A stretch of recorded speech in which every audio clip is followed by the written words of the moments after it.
पुरानी हवेली horror story. कहते हैं इस दुनिया में कुछ ऐसे राज हैं जो सामने ना आए तो ही अच्छा है। इस दुनिया में कुछ शक्तियां हैं जिन्हें हम देख नहीं सकते पर महसूस जरूर कर सकते हैं। उन्हीं में एक भयानक शक्ति हर 100 साल बाद जाग उठती है।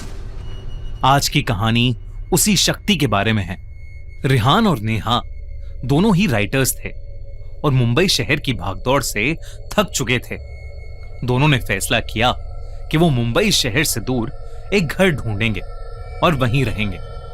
महाराष्ट्र में एक छोटे से गांव में उन्हें एक हवेली मिली और वो दोनों उसमें शिफ्ट हो गए।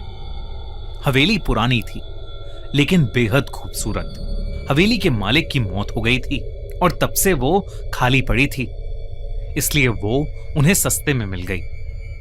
सब कुछ अच्छा था, पर एक दिन जब रियान अपना पुराना सामान अनपैक कर रहा था तब उसे बेसमेंट से एक आवाज आई। उसने बेसमेंट का दरवाजा खोला तो उसमें एक पुरानी रॉकिंग चेयर पड़ी थी जो बार बार एक बड़े से संदूक पर अपने आप गिरे जा रही थी। वो संदूक बहुत पुराना था और उस पर जंग लगा ताला भी था। रियान को ऐसा लग रहा था जैसे उस संदूक के अंदर से कुछ हिल रहा है। रिहान ने उस संदूक पर लगे ताले को तोड़ दिया। जब उसने वो संदूक खोला तो अचानक उसे एक ठंडी हवा महसूस हुई। उसके अंदर लाल कपड़े में लिपटी एक गुड़िया थी जिसके नीचे एक किताब पड़ी थी और उसके कुछ पेजेस फटे हुए थे। उन पेजेस पर लिखा था, त्रिगोरी, छूना मत। ये गुड़िया आत्माओं को आकर्षित करती है। पर रियान खुद को रोक नहीं पाया। उसने उस गुड़िया से वो लाल कपड़ा थोड़ा सा हटाया। गुड़िया की आंखें सफेद थीं और शरीर काला। उस गुड़िया में कुछ अजीब सी बात थी, इतनी कि रिहान उस गुड़िया समेत उस संदूक को ऊपर अपने स्टडी रूम में ले गया। लेकिन इस घटना के तुरंत बाद रिहान की जिंदगी पूरी तरह से बदल गई। रिहान को पूरी रात अजीब सी आवाजें आती रहीं, जैसे कोई दर्द में चीख रहा है, उसे बुला रहा है। लेकिन जब जब वो आंख खोलता तो कमरे में उसके और उसकी वाइफ नेहा के अलावा कोई नहीं होता। एक बार रियान अपनी स्टडी में बैठा कुछ लिख रहा था कि अचानक ही कमरे की सारी लाइट्स फ्लिकर करने लगीं और कुछ ही सेकंड्स में कमरे की सारी लाइट्स और बल्ब एकदम से फट गए।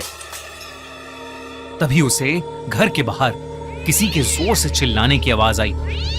उसने बाहर जाकर देखा तो वहां एक काली बिल्ली बेरहमी से मरी पड़ी थी। उस दिन के बाद से रियान को हर वक्त ऐसा महसूस होने लगा था कि उनके घर में कोई और भी है। वो बेसमेंट की रॉकिंग चेयर सारा टाइम अपने आप ही हिलती रहती। हर समय रियान को चीखें सुनाई देती। उसे रात के अंधेरे में घर के अंदर मरे हुए लोगों के चेहरे भी दिखने लगे थे। वो चेहरे बेहद डरावने होते थे, लेकिन पल भर में उसकी आंखों के सामने से गायब हो जाते थे।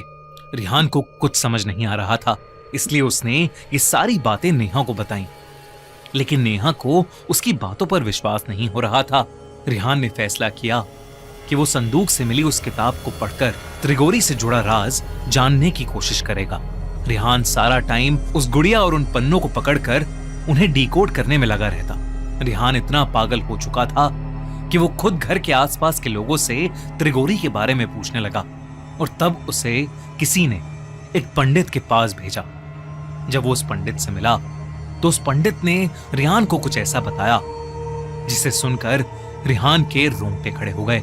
उसने बताया कि हर 100 साल में एक अजीब घटना होती है जब चैत्र अमावस्या, चैत्र पूर्णिमा और बैसाखी अमावस्या एक ही महीने में आते हैं और तब एक बहुत ही भयानक काली शक्ति जाग उठती है, त्रिगोरी।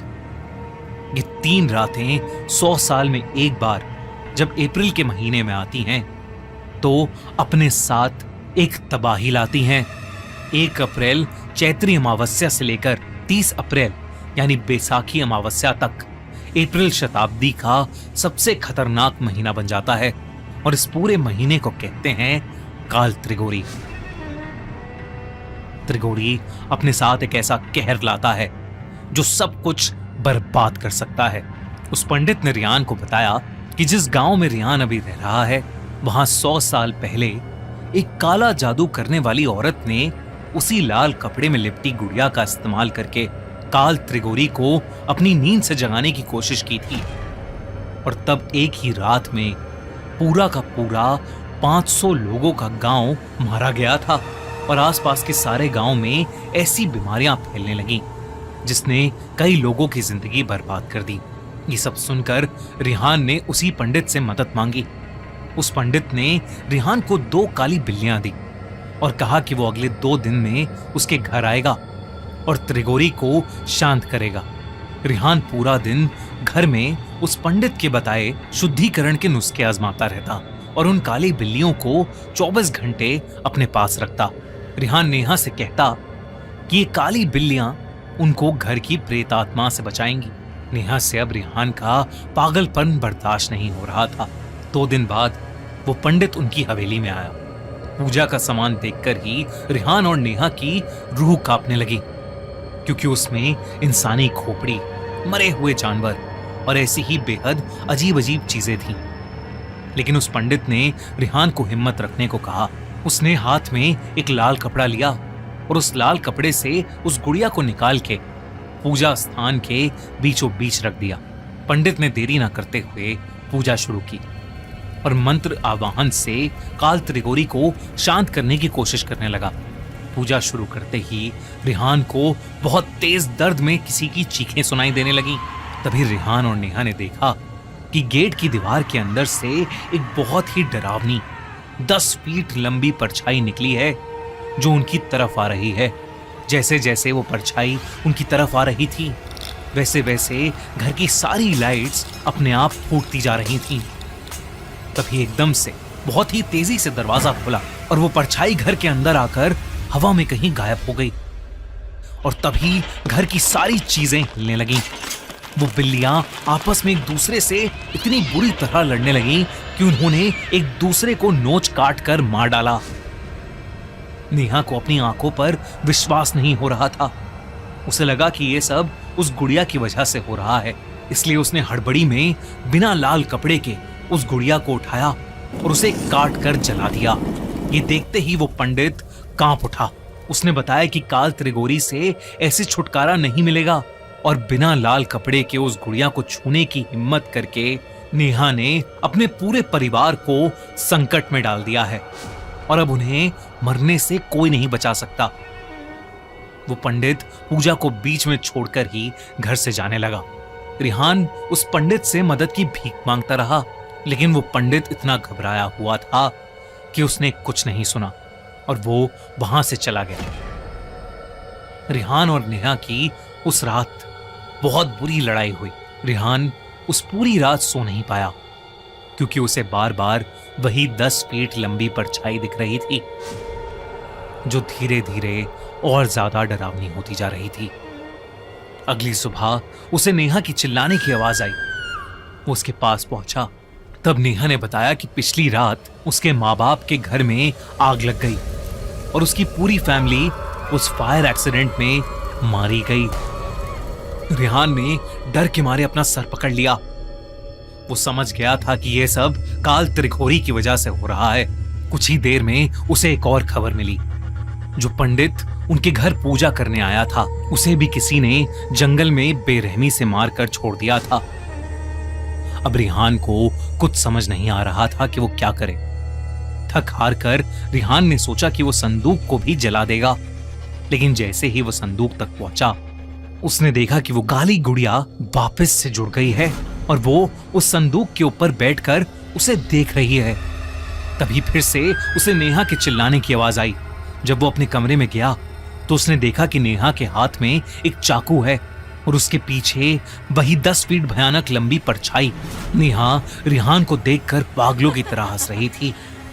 इससे पहले कि वो कुछ समझ पाता, नेहा उसकी तरफ भागी। गांव वालों को कई देर तक उन दोनों के चिल्लाने की आवाजें आईं। जब वो लोग उनकी मदद करने पहुंचे तो उन्होंने देखा कि हवेली खुली पड़ी है और हवेली की सारी दीवारों पर खून से काल त्रिगोरी लिखा है। जब गांव वाले हवेली की बेसमेंट में गए तो उनके रोंगटे खड़े हो गए, क्योंकि वो दोनों पति पत्नी घर की बेसमेंट में बेजान पड़े थे। पुलिस की इन्वेस्टिगेशन में उन्हें रियान के स्टडी टेबल पर उसकी डायरी मिली, जिसमें उसने पिछले कुछ दिनों में जो कुछ भी उनके साथ हो रहा था वो सब लिखा था। लेकिन जब पुलिस ने पूरा घर छाना तो उन्हें वहां ना ही कोई संदूक मिला और ना ही कोई गुड़िया, बस दीवारों पर बड़े बड़े खून से लिखे हुए 2 शब्द, काल त्रिघोरी। दोस्तों, आपको क्या लगता है कि क्या है काल त्रिघोरी का रहस्य, और क्या होगा जब वो 100 साल बाद वापस जागेगा? अगर आपको इस इंडियन फोकलोर लेजेंड और राज के बारे में जानना है तो देखिए नई हॉरर फिल्म काल त्रिघोरी, जो थिएटर्स में ऑलरेडी रिलीज हो चुकी है। तो डोंट मिस आउट ऑन काल त्रिघोरी।